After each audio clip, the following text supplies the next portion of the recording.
All right, welcome into Around the Felt. I am your host, Mr. 2-0 on the week, on the spread, on the money line. I killed it.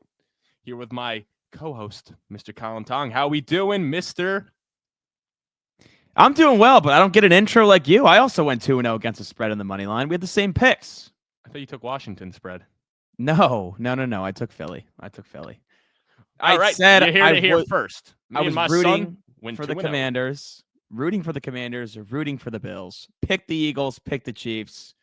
That's why you bet with your head and not your hearts, kids. Yes, sir. And who had the Eagles in the Super Bowl? That would be you. That would be you. Me.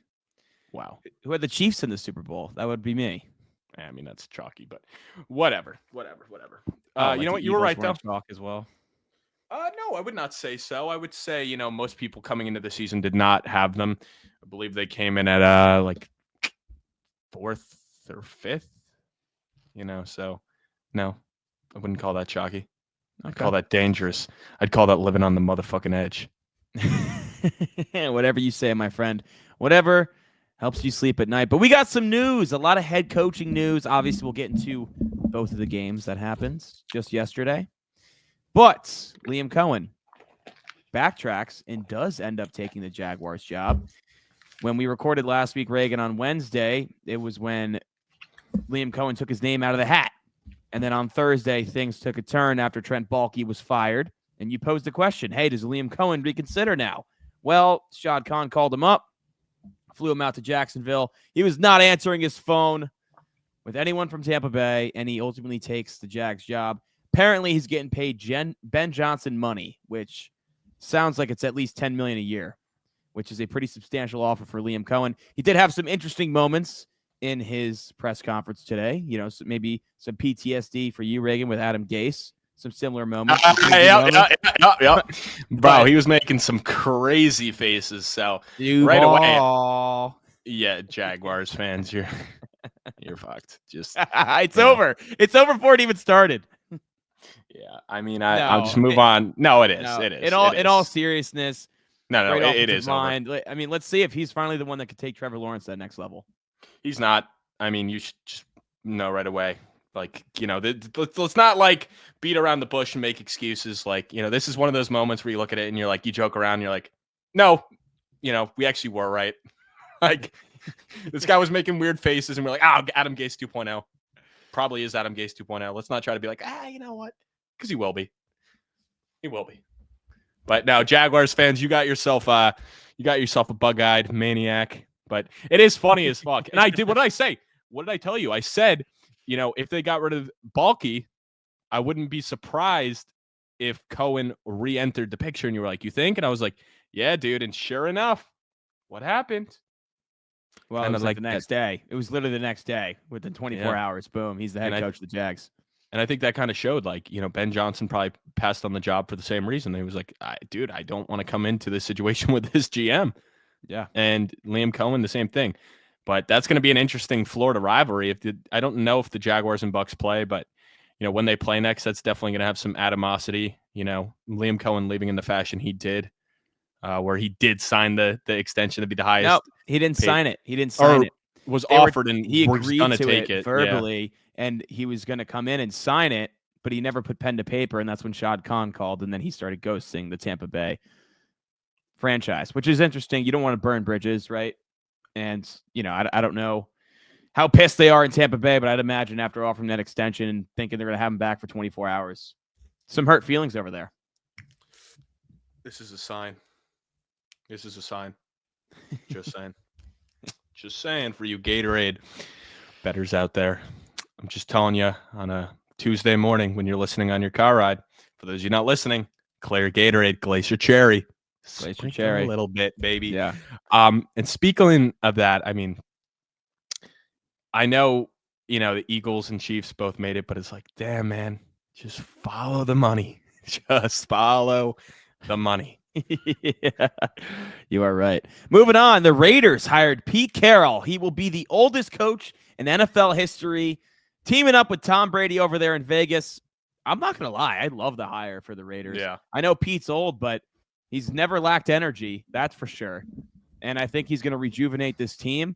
He's got a lot of work to do. He's got to find a quarterback. Some people already floating around. Oh, what if the Seahawks want to move on from Geno? Could Geno get traded to the Raiders? I'm like, yeah, I don't know about that, because then who would the Seahawks have play quarterback? Sam Howell? Like, I don't think so.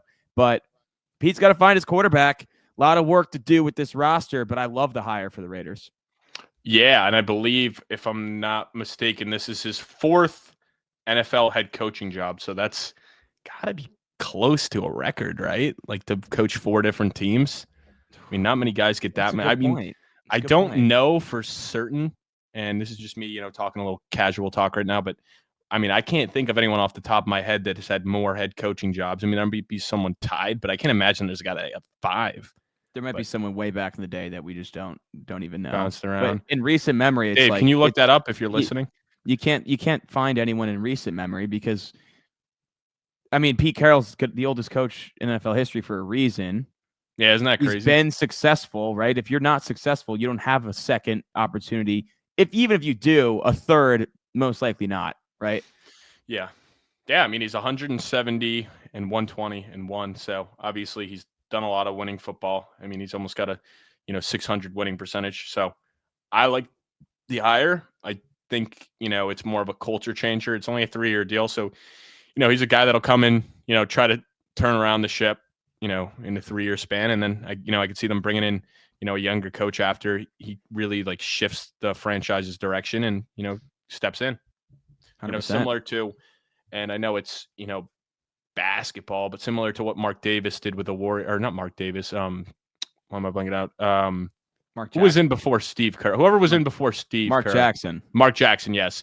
Where he kind of built up that Warriors team, kind of set the roster up, and then Steve Kerr kind of just inherited it and just hit the ground running.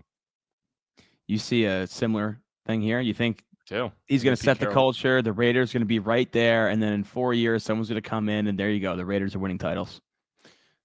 Maybe not titles, but very relevant. I mean, who knows, dude? 4 years from now, I mean, a lot can change. I mean, if you asked me 4 years ago, with the Washington Commanders being the NFC Championship, I'm probably saying no. You could have asked me in fucking August, September. Yeah. You know what I mean?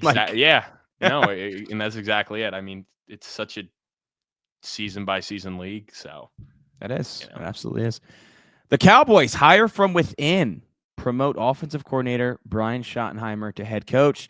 Jerry Jones catching a lot of heat here for the way they handled the McCarthy situation, waiting a week to let him go, missing out on interviewing a lot of the top candidates.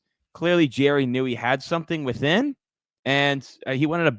I didn't listen to his rant today, but I saw the rant and about how he's taken all these risks over the last 5 years, more so than his entire career. This and that, and this is one of the biggest risks he's taken. I'm like, okay, Jerry, way to set your guy up to start off the season, right? Just kind of adding a lot of unneeded pressure right away. Interesting hire here. I'm assuming Dak Prescott had a hand in it, and he really liked working with Schottenheimer. This is his first head coaching job. Jerry Jones getting very risky with it when, I don't know, he's getting up there in age, Reagan. Hasn't gotten the NFC Championship game in 30 years. Do you think Schottenheimer could be the guy that gets him there? Hey, I love to see it. I mean, the guy's been coaching since the late 90s, so it's cool for him to see, a guy almost 30 years later getting his first head coaching opportunity, obviously bouncing around just about everywhere.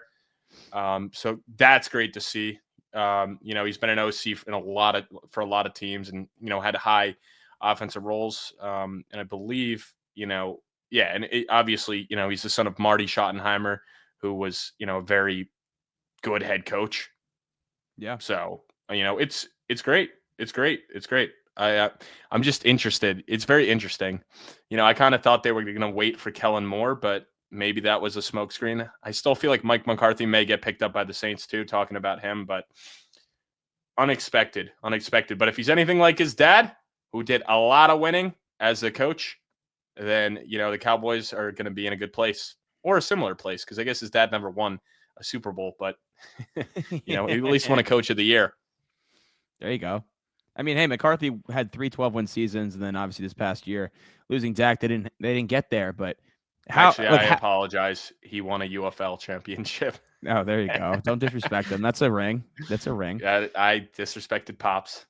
But what are the expectations like in year one for Schottenheimer, right? If it's they don't make the playoffs, could you see Jerry pulling the plug after 1 year? Yeah, bro. I wouldn't be shocked at all if he pulls a page out of his buddy over his fellow old man's book over in New England, and it's a one and done from a guy who was in the system for a couple years, who you kind of quote unquote trained up, gave the role kind of in not a surprising fashion, but it was like, really, like, I feel like there's better names out there, and then it was like, all right, we sucked. On to the next. If the market's big next year and there's a couple guys like Mike Vrabel on the market where it's like, look, this guy's had success, and he wants to be here. It's like, are we going to keep this guy in the building? So I would not be shocked at all if he's one and done. And, we talked about it over the past almost 10 years now. There's been at least one and done head coach in every single season. So it wouldn't shock me at all if you look at the 7 coaches, or technically 6 at this point, because the Saints have yet to hire someone, if he is the guy. Because, I'm going down the list. I don't see it being Ben Johnson. I don't see it being Liam Cohen. I don't see it being Aaron Glenn with his ties. It definitely is not going to be Vrabel. Will not be Pete Carroll. They gave him a 3-year deal. So I don't think, if they sucked in year one, especially with the lack of talent, that they would do it. I think no matter what, he gets his 3 years. That's why you give him such a short contract. And then who am I missing out on? No, that's it, because the Saints didn't hire anybody. There's 7 jobs. Oh, right. So if I'm pointing to anybody, it'd be Schottenheimer as the one and done out of that bunch of 6. He's certainly the favorite right now. Oh, yeah, heavy favorite, because the rest of the guys that, I'd be shocked. I would be shocked.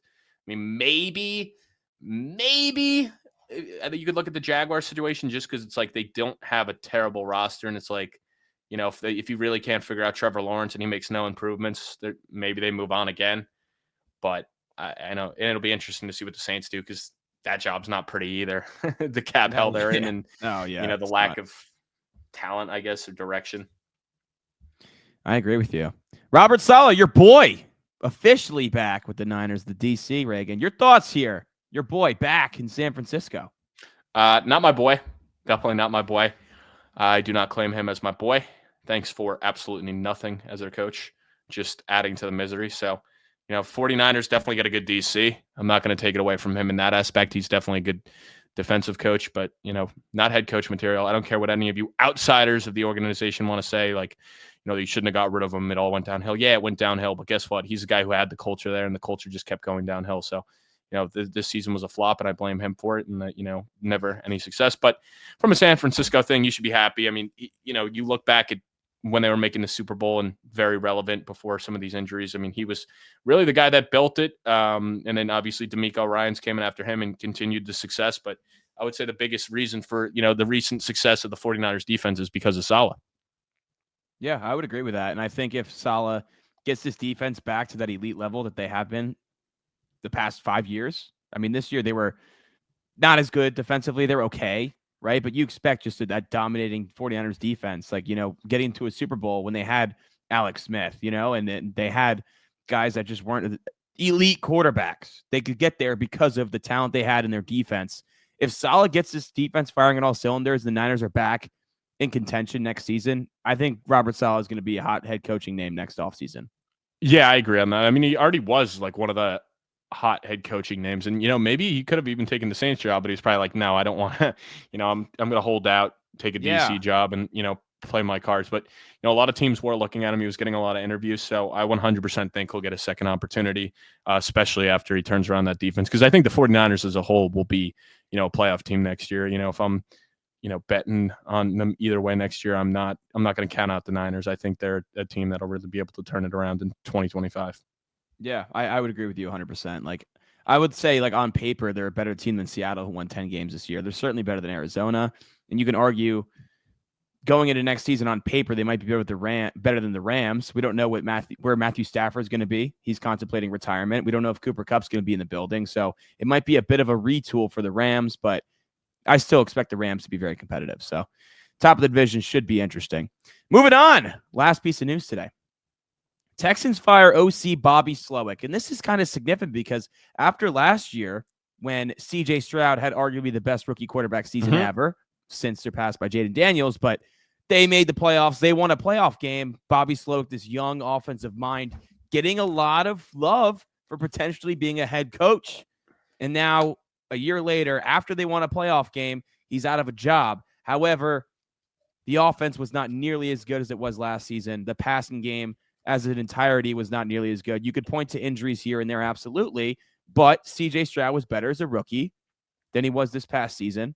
That's a fact. And honestly, the defense got a lot better for Houston, where they still were able to make the playoffs and win a playoff game. Clearly, D'Amico Ryan's not happy with the development of his second-year quarterback. Still, I did not see this one coming. I don't think anyone saw this one coming. Yeah, I mean, I heard his seat was kind of heating up just with, the big step back of the offense. And a lot of that probably had to deal with, losing Stephon Diggs early. Nico was out for a lot of the season. Then you lose Tank Dell. So a lot of, injuries. Even Joe Mixon missed sometimes. And then obviously the O-line was just a rotating carousel of different linemen. So it was a lot of injuries. So I don't fully blame the guy, but they took a major step back. CJ Stroud really took a step back. So I think they kind of were like, how do you have this big of a sophomore slump after the rookie year you had last year? And it's like, who are you going to point to but the play caller? So you never know what was going on behind the scenes there as well. So I would think somebody will scoop him up. There's a lot of jobs open, and, with how successful he was. But damn, man, that's kind of why I don't blame Ben Johnson or Aaron Glenn. Some of these guys, it's like, yeah, you could run it back, but you never know. I mean, obviously Ben Johnson, played his cards. It worked out. He probably got more money and a better job than he would have last year. But then you look at Bobby Slowik and, it was the opposite. So that's why it's like, I don't blame these guys for jumping ship. Like, and this is a key example. He would have had a head coaching job most likely if he wanted it last year. Now he's going to have to, get on offense really clicking to have another opportunity. 100%. And I'm curious, we'll never know this probably, but what CJ Stroud's hand was in this. Was Stroud a fan of Slowik, or was he going to D'Amico like, I don't like what we're doing here. I don't like the calls. I don't like our game plans, right? Like we'll probably never know, but I don't think this move happens if they don't talk to CJ Stroud first. Yeah, no, you would think something like that. Yeah, or you'd hope. I mean, any good organization, and obviously the Texans aren't great, but they're definitely an above-average organization so far in their very young history. Does the right thing. So you'd imagine CJ Stroud definitely had an impact in this. They're not the Cleveland Browns. They're not the New York Jets. I mean, they're not even the Detroit Lions for that matter, where it's just been, a revolving door of inconsistency and flashes. Yeah. That wraps up our news. What do we got for questions tonight? No Drock. Just what do we got for questions tonight? Let's go, Drock. What is up, boys? Yo, I was thinking we should do a Super Bowl betting pod where we have all of my degenerate friends hop on that don't ask any fucking questions, and maybe they'll actually show their face and participate in this. What are your thoughts? Yeah, that'd be great. Maybe they pick up a crew neck too. Yeah, that'd be great. Yeah. Pop-Tart, Clint, Schneider. No, who Kenny else you got? One, bro. He Kenny dodges the question every time. Pop-Tart, you've been losing some weight, brother. We don't have triple X's, but we got a double X for you. Yo, it's fine. He can crash on our couch whenever he wants, but God forbid he supports the brand, but it's fine. All right, let's dive into these questions. Walmart, first question. Pain, simply just pain. What moves do the Bills need to make to get over the hump? The Bills. He's talking about the Bills, not his commies, huh? Well, yeah, let's talk about your commies first. Well, buddy. The Bills are like his second ball club because he loves Josh Allen. So, not that he 2 L's in one weekend. Walmart. Yeah. It was a tough day for him. He did let us know. Tough day. What moves the Bills have to make? I think they certainly have to add more weapons around Josh Allen. He was Superman all year, and I get it. Like, he was phenomenal without Stephon Diggs, but when you look at the game yesterday, and it's not even like they're that outmatched by the Chiefs. Like, they keep losing to them, but the box scores are very similar. Mahomes and Allen's stats head-to-head in the postseason, insanely similar. It's like they just need to get over the hump, and it's a mental thing for me. Like, they have the talent. The defense played well for a majority of the season. Josh Allen was phenomenal. James Cook's a beast in the backfield. I think really what you need to do is just add some more weapons. They have one of the best offensive lines in football. Josh Allen was sacked the least amount in football. So get him some more talent. Keep adding pass rushers because that's how you're going to have to beat Mahomes is just keep getting after him. That's the approach that I would take. But honestly, I don't even know if it's a personnel thing at this point. I think it's just a mental battle and believing that they can overcome the king of the mountain. I mean, it's definitely a personnel thing. I mean, you look at the Chiefs, they just have more weapons on offense. I mean, they're getting, and a lot of these veterans obviously still aren't in the point in their career that they once were. But I mean, you got a Travis Kelce. The Bills don't have a guy like that. Then you look at their receiver core.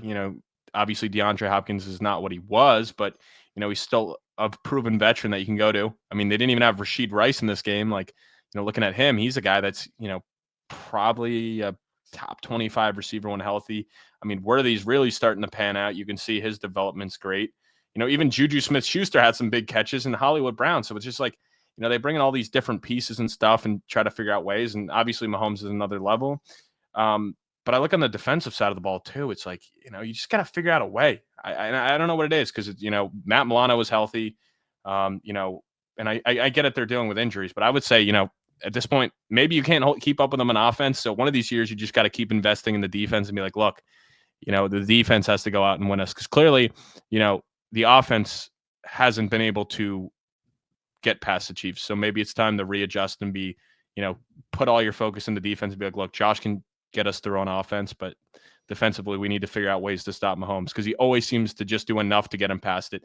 And also, going back to Caleb's question, and while Jaden Daniels did lead in rushing yards, I would say, we were pretty spot on with, Patrick Mahomes having the most impactful rushing on the 2 weekend. rushing touchdowns.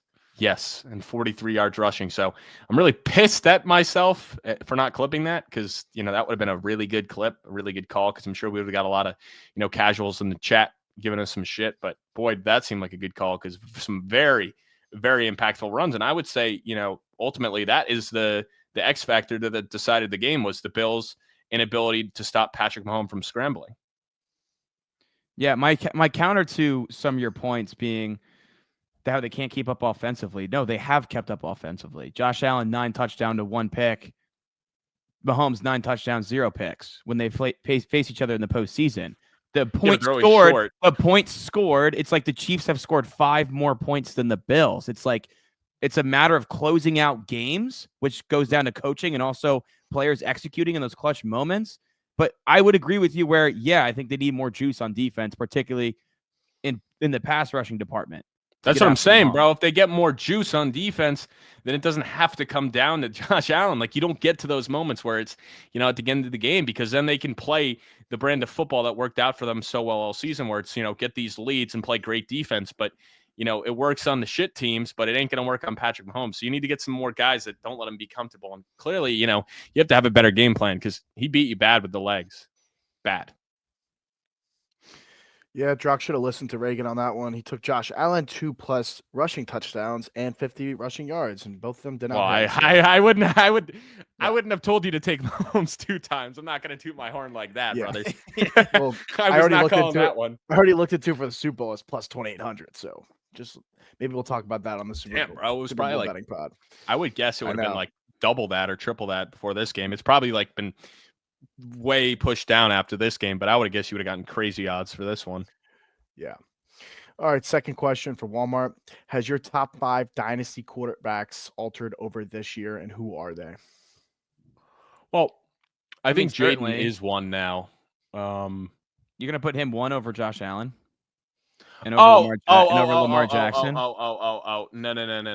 I would, in my head, I was thinking he meant like rookie quarterback, like ranking the 5 rookies. No, just dynasty quarterbacks, right? Like, actually, no, I will go Jaden 1, bro. Why not? You can argue it. Yeah, that's not that crazy. Walmart, I'm going Jaden 1, and guess what? I'm going your other losing team from this weekend, Josh Allen number 2. Give me Lamar number 3. At 4, I'll take Hurts. And at 5, I'm still buying Caleb stock, bro. At 5, Ben Johnson figures him out. Give me Caleb Williams at 5. Call me crazy. Call me crazy, bro. Call me crazy. I don't care. Dude, I don't care. It's dynasty. Is it terrible? Oh. How are you taking Caleb Williams over? How about I just zoom in on that belt over there? How are you taking Caleb Williams over Joe Burrow? Well, that's the thing about dynasty, brother. You take risks, and sometimes risks pay off and you win belts, and sometimes they don't pay off and you don't win belts. And that's the funny thing about dynasty. I don't understand. You don't have Caleb Williams. That doesn't even prove your point at all. You're just yapping to yap. how are you going to put Caleb Williams after that rookie season over Joe Burrow, dude? Bro, Seriously. I'm seriously buying his stock, bro. I don't care. Call me. We'll look back on this and you'll be like, damn, I am That's buying terrible. so much. No, dude, I don't care. I'm buying Caleb Williams stock. I'm not a big Joe Burrow guy for Dynasty. I'm not a big Patrick Mahomes guy. Call me a sucker for the rushing ability. Joe Burrow was just QB3 this past season. Like, okay. Mm-hmm. And then guess what? Okay. When they figure out their defense and he doesn't get inflated stats, then he won't have the crazy numbers. It kind of helps when your defense is ass. Well, guess what? They will address the defense. He will not get all that garbage time work, and he will not finish as a top 3 quarterback next year. We'll be closer to 10. I mean, in his 3 seasons of his 5 that he played the full season and was not hurt and missed. Well, that's another thing too. That is another thing too. 3, 4, and 7. So yes. And does injury not factor in for you? Because injuries definitely factor in for me, and that is a guy that definitely suffers them. I think your argument for Caleb over him is just very flawed. But I'm going to go Lamar Jackson 1, the guy who's going to win his 3rd MVP. I'm going to go Josh Allen 2, Jaden Daniels 3, Hurts 4. The tush push is just too overpowered. The rushing upside, and then I'm going to go Joe Burrow 5. Bro, oh my, that's gonna piss me off, dude. Why? Because you have him in Dynasty? No, because I've seen what he's done historically, and you're going to throw a rookie up there who did not have a good rookie. Oh, he's young. Just because he got picked number 1. I'm buying into Ben Johnson, baby. Give me all that Ben Johnson stock. Okay, so it's more about the OC than it's now both. head coach it's both. than the player. It's both. They're going to work out together. It's going to pan out very nice. Also, Rome Odunze, I'd be buying all that stock. I am excited for what he's going to do next year. Side note, but buy that stock. If you have some dummy in your league who has him, which I know we do, so I'm trying to get him hard. If Charlie trades you fucking Rome, I'll be pissed. Dude, I'm trying to get him hard. I want Rome bad, bro. Rome wasn't built in a day, so I'm buying that year 2 jump. He's going to have a JSN year 2 jump. All right, let's hop to Austin. In parentheses, it says, Dave, you better ask all my questions, you baldy ass. Got it, Austin. That is probably the funniest thing Austy's ever submitted. He's got good questions tonight, so first so question. Fucking ask them all, dude. Yeah, he was pissed the last only time. 2. All right. In all respect, Aussie, like I love your questions and everything, but you're just giving him shit. There's a lot of having diversity. All right. First question for Aussie. Should Worthy's catch have counted? Yeah, dude. The Chiefs are America's team. Of course it should have counted. That's good for ratings. That was definitely very interesting. It's hard to say, and it's you look at a lot of these games over the years, like what is a catch anymore, and it still goes back to that Des Bryant crucial non-called catch. And that I believe it was the NFC divisional round against the Packers years ago, or the NFC Championship, I forget. So it's like, what is a catch? It seems like it always changes the definition. And as a Jet fan, even that Garrett Wilson catch this year was like, wait, he was in with one leg because it was the foot and then the shin. So it seems like, what's a catch is always changing, and it's almost come down to me like where it's a judgment call, and it depends on what ref you're getting and what they want to call. No, yeah, I agree. I think there's definitely going to be some revisiting of the rules this offseason because, I've never seen in my life like the same foot hits twice until like this year when it happened like 3 times where the same foot hits in twice. So you have 2 feet down, but it's the same foot, so it doesn't count. Like, I don't know, dude. They're going to revisit it. I think it should have been a catch, though. Mm-hmm. All right, last question of the night. Did the refs win the game for the Chiefs? Shut the fuck up, dude. The Chiefs won the game for the Chiefs. This is the fucking question after every Chiefs game now that happens in the playoffs. Like, I know the big thing right now is, dude, how did that guy make the call? Like, Josh Allen got the first down. It's like, that's a tough one, bro. You can't. It's a tough one, man. It's also to me, it's like, for all you Jalen Hurts haters out there, at least he knows how to do a good tush push. Yeah, what's McDermott's thought process there? Like I saw, like instead of doing a tush push, he's like gonna try to take a step back and get behind the guard. Like, why don't you just take Josh Allen, who's 6'6", and just jack him up the middle and tush push like everyone else does? Like, I don't know, weird play call, but that's on them, dude. Like, don't run a play that come like that, especially that's gonna come down to, the choice of the ref. Like that could have gone either way. I mean, there's really no way. And that, that's another thing that like, maybe the NFL needs to look into eventually installing different cameras or putting a camera or a tracker in the ball if you want to be exact. But, as long as we have humans that are flesh and blood, like me, like Drock, like Colin, they will make calls. Chain game with the chains, like we don't have enough technology yet. Yeah, and if you got an issue with that old dude, then you should be rooting for when these running backs go flying into them, knock them the fuck out on the sideline. No, it totally makes sense, dude. Up. We can bring a spacecraft to Mars, but we can't have technology to like actually accurately mark a football. Yeah, I mean, I would think these fucking Swifties have bought enough Chiefs merch that we could pay for at least some better technology. I mean, how much money do these fat cats got to make? Yeah, but I feel like that takes away from the game a lot, right? It's just like same things with like the MLB umpires. Like, yeah, you could totally have a zone that's going to be electronic to where somebody in the booth makes the call, but that could be an entirely game-changing decision. That's just a part of the game. So I think it would take away the entire aspect. I don't know. No, I get that because I certainly don't want robo-umps in baseball. No way do I want taking away jobs from American citizens.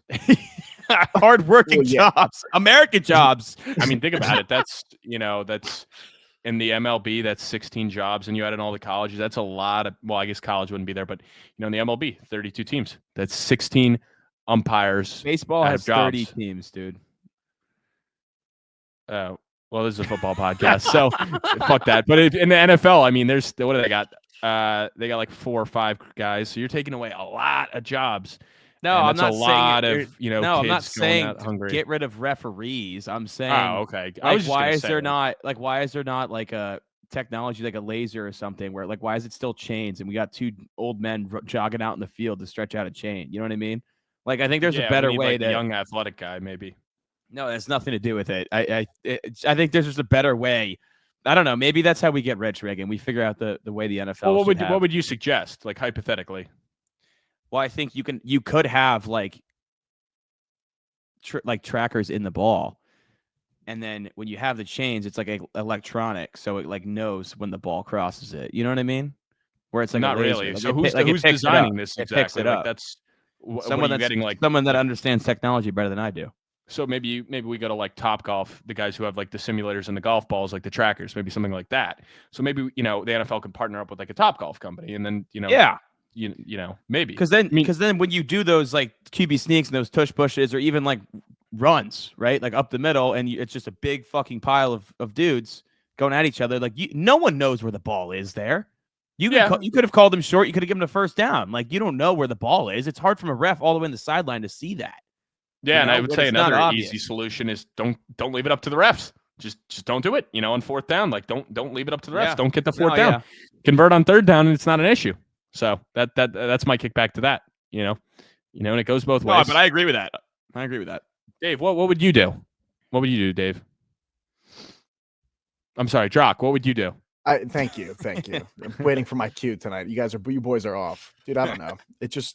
It'd be too much work, and it's not going to be anything being done in the next like 5 to 10 years with the sport. It's going on talks in baseball for quite some time now, and like I feel like now with the whole controversy with everything that's going on, especially with the playoffs and especially Patrick Mahomes and all that shit, I don't think it's going to happen in the next 10 years. So I think let's just keep the game the way it is, and you just got to work around it. That's the game that it's played. For the love of the sport, or at least at 18 games, it's just better for like fantasy football players and stuff. It's not my body, Yeah. Plus, it's good for the podcast. We get an extra week of potting then. Hey, listen, if they did want to put an electrical, like some sort of technology in the game, hey, maybe Around the Felt Sports could sponsor it for the entire NFL, right? Yeah, just with all the money that we make. Yeah. Buy those crew necks. We like making money. We're them fat cats at Around the Felt that just like money. All right, well, let's get into these games here. I know we just dove a lot into that Bills-Chiefs game, but let's start with the Commanders-Eagles. Wow, dude. 55 points for Philadelphia, a 55-23 win.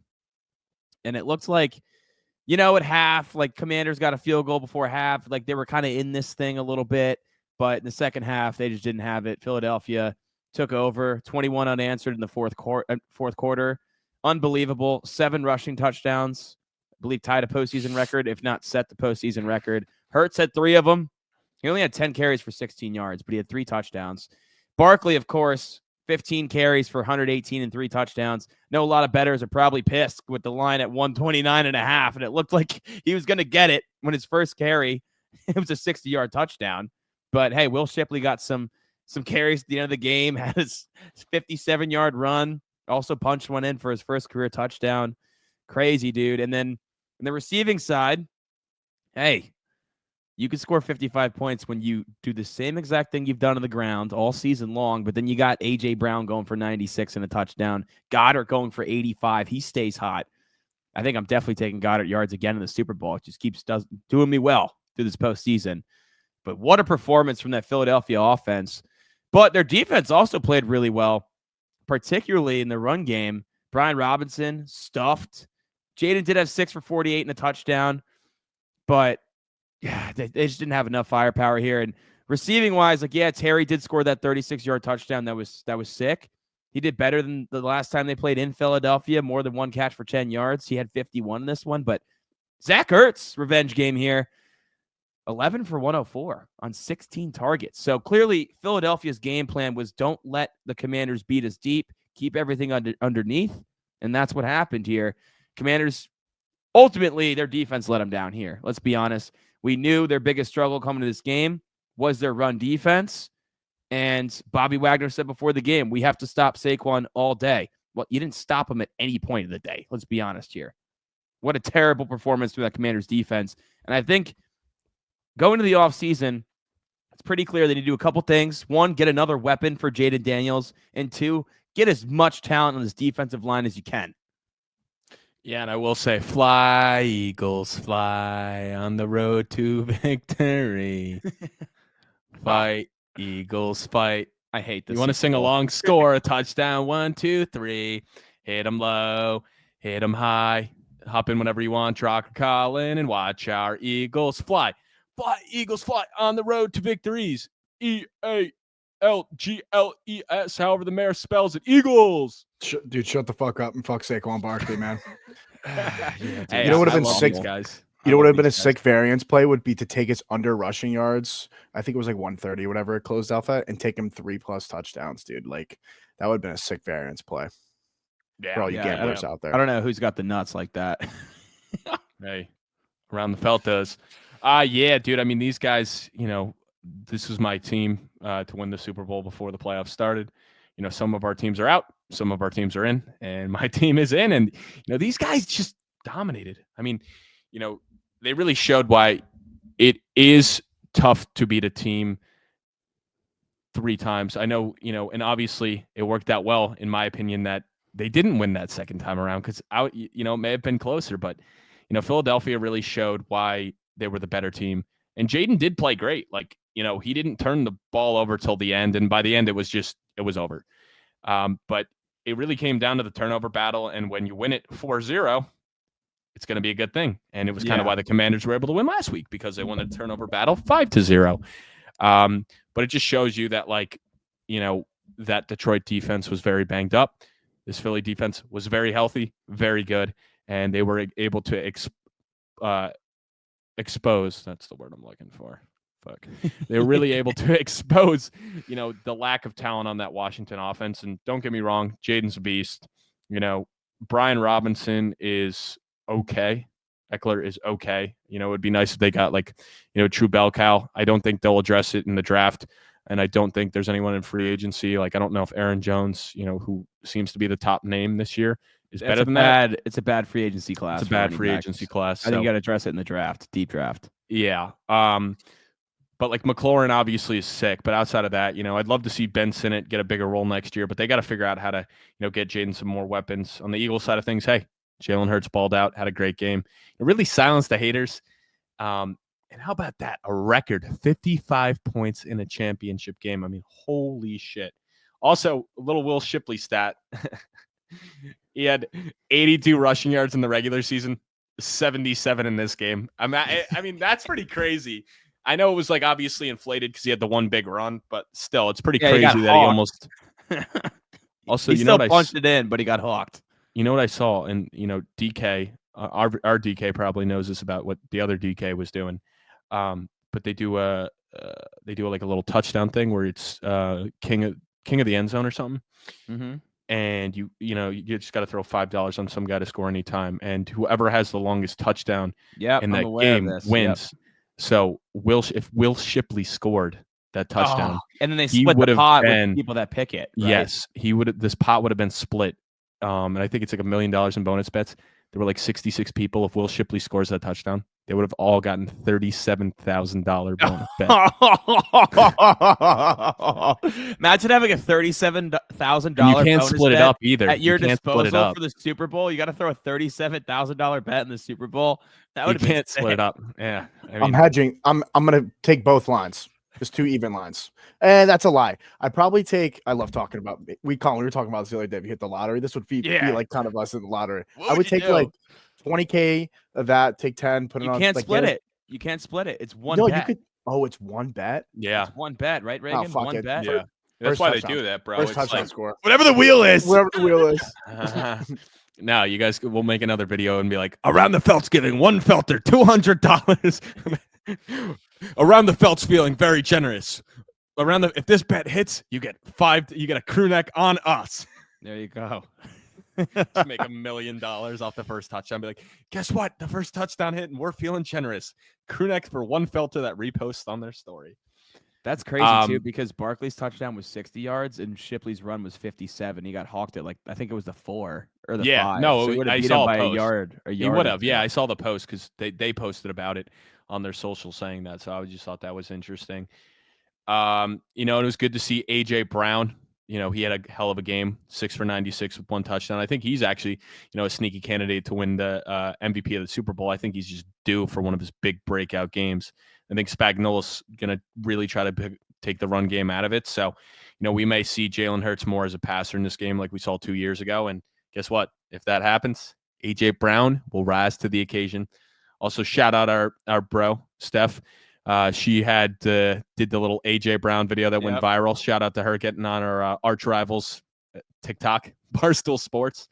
But reading the AJ Brown book, and that AJ Brown book, I don't know if you saw that too, but I guess the author of that hadn't sold many copies and was literally had to quit being an author. So it was some crazy story where he really didn't make any money and stuff, and has now made a crap ton of money because of AJ Brown. In that book. No, yeah, it shot up to number 1 on Amazon bestseller after being down in the thousands. Yeah, I might have to get that. I might have to buy that next season to have hope with my Jets. Nah, fuck the Eagles. I'm not buying that shit. All right, let's move on. I'm done with this game. Eagles, done talking about the Eagles. The Chiefs beat the Bills 32-29. Mahomes gets it done yet again. His 5th Super Bowl appearance in 7 years as a starter. Unreal start to his career.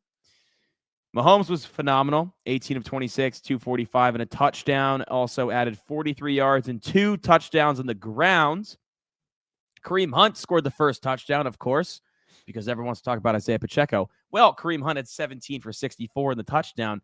Pacheco, only 5 carries for 12 yards, Reagan. He does not look the same since he came back from injury.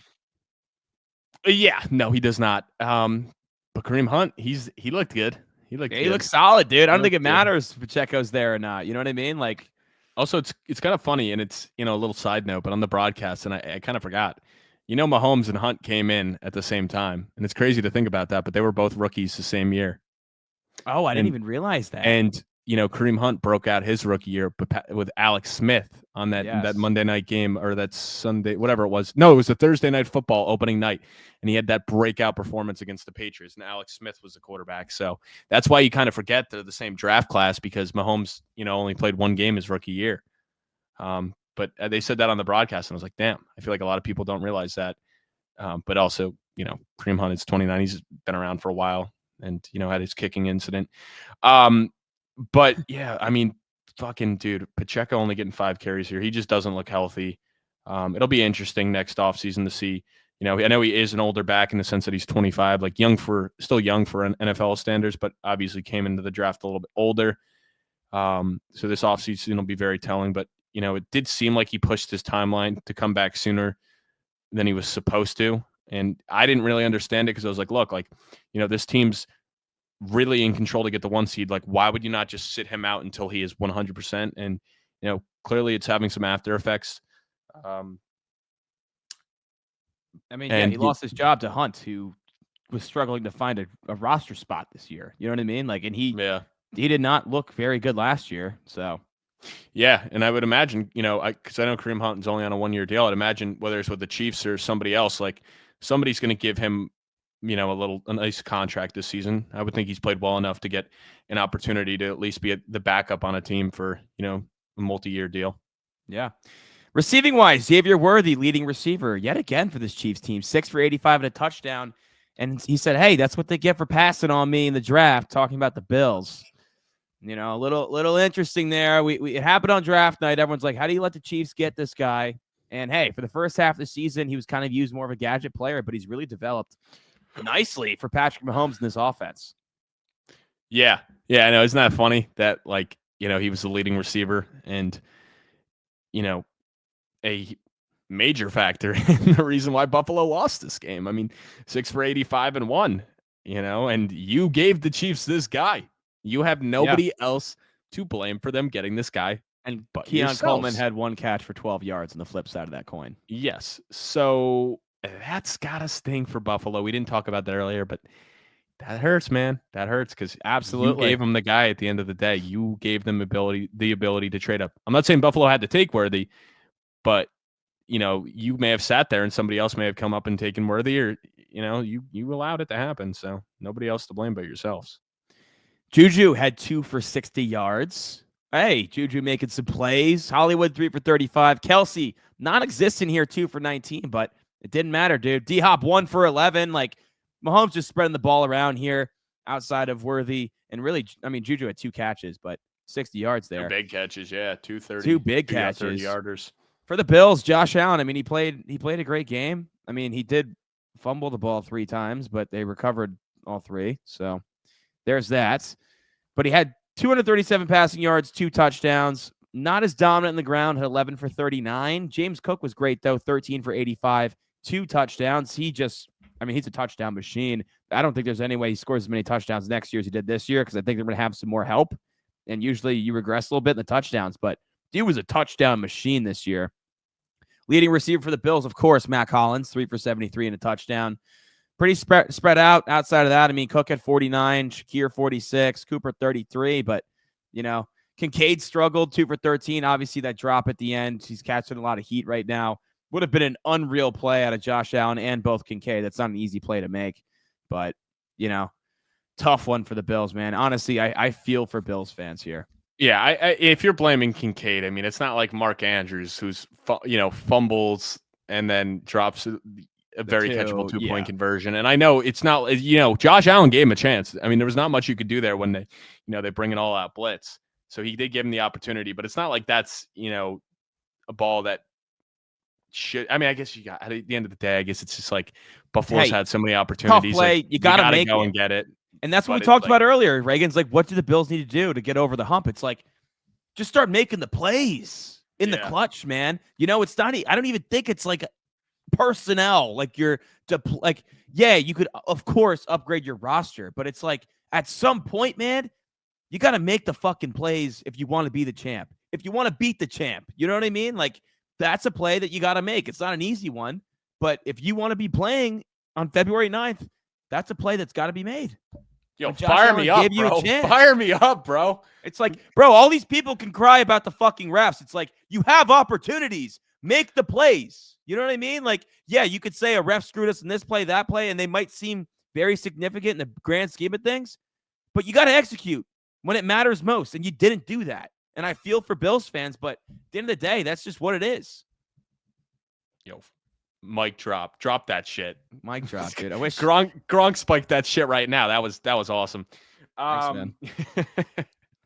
Yeah, I don't know, man. Cook cooked, obviously, but I don't know. Like you said, eventually, you can't keep being like making excuses. Like, and you look on the flip side, it's 3rd down, and Buffalo needs to stop to make the Chiefs either go for it on 4th down, and Patrick Mahomes flips it out. Tough ball to catch. Piron makes the catch, cuts it upfield, gets the 1st down. Game over. Yeah. So, and I wouldn't say Samaje Piron's like a star player for the Chiefs, but it's just guys stepping up, making plays when you need them to. And it's something the Chiefs have had throughout their careers. And maybe that just speaks to the volume to their coaching staff. But, a lot of guys that aren't the biggest names stepping up in big moments.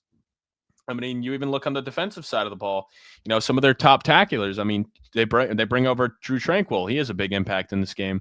They bring over Nick Bolton. He has a big impact in this game. So it's a lot of different guys that they have brought in or drafted that have had big impacts on this team. So they just continue to draft well.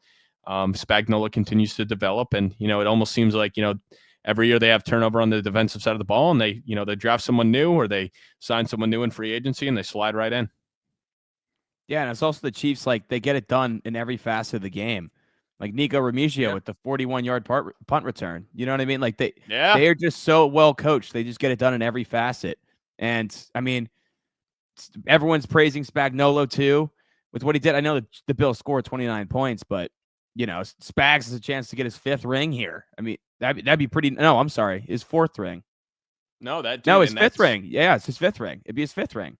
Yeah, and I'm not trying to, change the subject, but, the Bills had 1 kick return and 1 punt return, and you look at the Chiefs, and, they had 4 kick returns and 1 punt return, and the punt was for 41, and they had 1 kick return for 33 yards, and the guy was averaging, Raminio, it was averaging 26.8, on a return. So, that's a big aspect as well, the return game.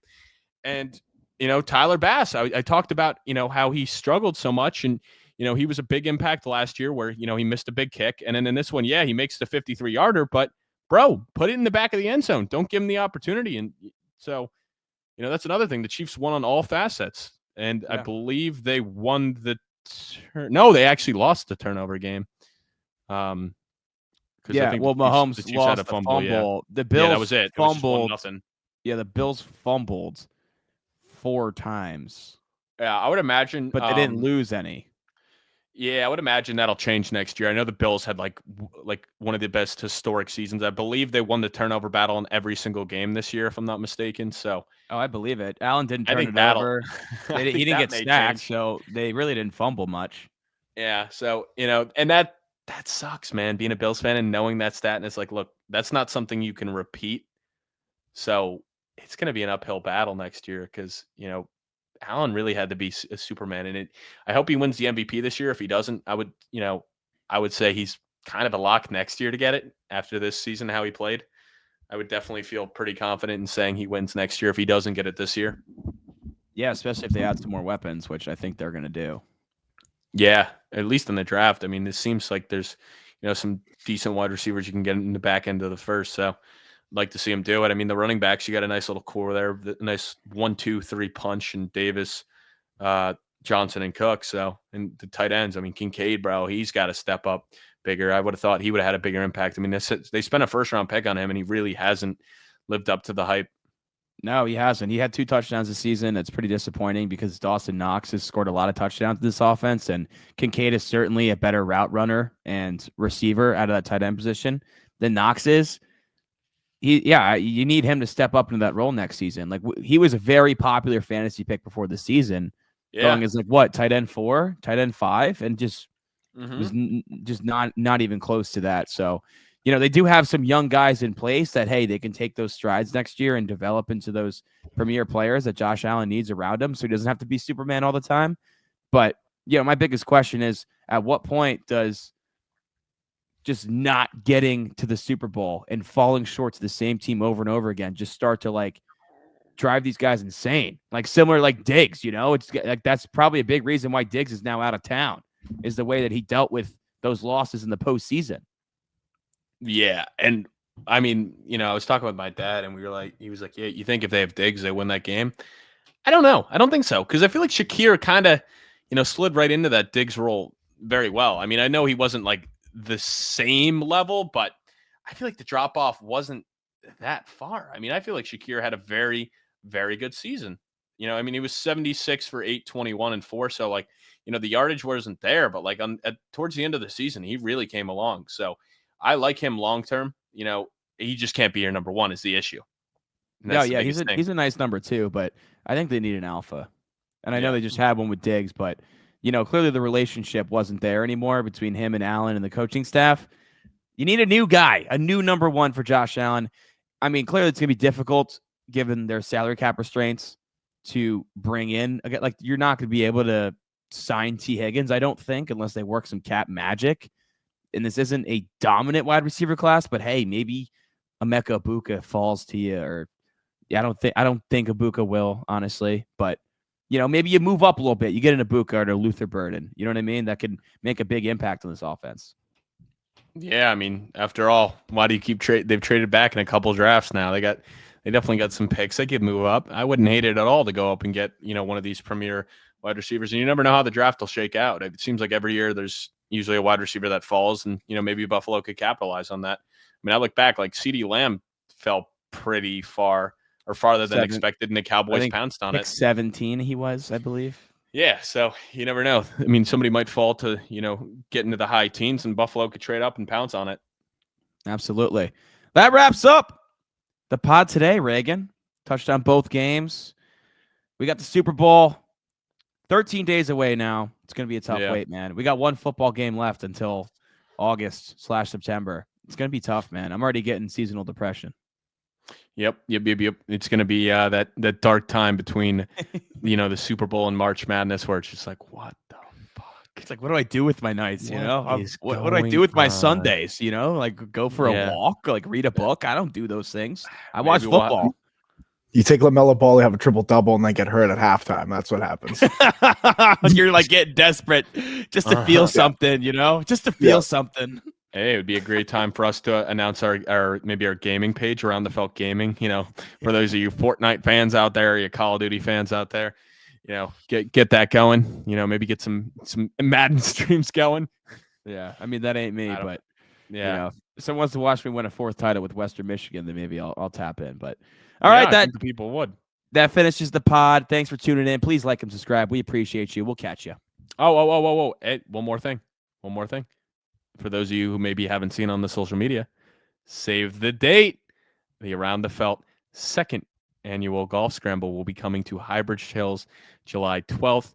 We'll have more details coming out soon, a sign-up sheet, all that stuff. But, if you have any questions, hit us up. It'll be, very similar to last year, a fun time. And for those of you who missed out, don't miss out this time. It was a blast last year. I'm not good at golf, but we had fun. But you can say goodbye to them again if you want. Peace.